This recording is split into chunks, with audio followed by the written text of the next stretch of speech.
I'm Matt Bichard with REIT.com, and I'm here in Hollywood, Florida for REITWise 2012, NAREIT's Law, Accounting, and Finance Conference. I'm joined by Ron Bohlert, Director of the Global Corporate Client Group with NYSE Euronext. So Ron, the IPO market in REIT land never materialized quite the way many people thought it would in 2011.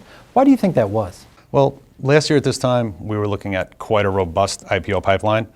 And as you had mentioned, we did not see the level of activity that we had originally anticipated. And there are quite a few reasons for that. For starters, we had the tsunami in Japan in early March. We then had the credit crisis in Europe that was going on and creating daily headlines.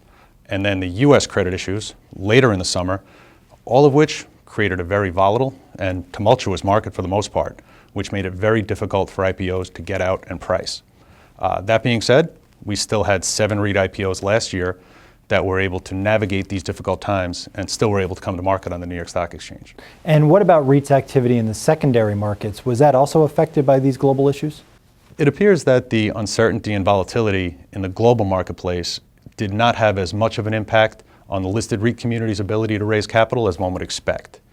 The low interest rate environment that's been prevalent for the last year and appears to be the case going forward for a year or two has led investors to search for yield. The listed REIT community is able to target that need and fill that demand.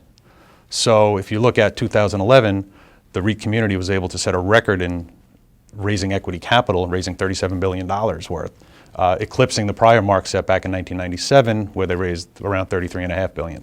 Now, shifting gears to 2012, we've already seen a couple of entrants into the IPO market. What's your take on where the REIT IPO pipeline might go this year? Again, we have a very strong pipeline. We have over a dozen listed REIT companies that are filed and what we would consider active and in various stages of their IPO planning process.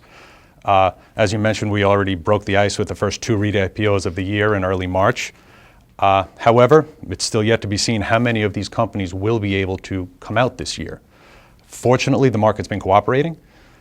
We've had a nice rally since early January, and volatility is back to more manageable levels. So hopefully these 2 companies coming out will pave the way for more listings down the line.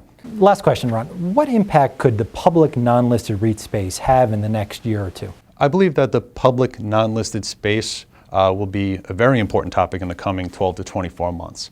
There are quite a few entities in this area that are nearing points in their life cycle where they'll have to explore options, whether it be a merger, an acquisition, or a public listing. And the New York Stock Exchange, it definitely sees this as a very important sector of the REIT space, and we're very excited about the potential opportunities that can arise out of this in the coming year. Great. Ron, thank you so much for joining us. Thank you. For more from REITWise 2012, be sure to visit REIT.com.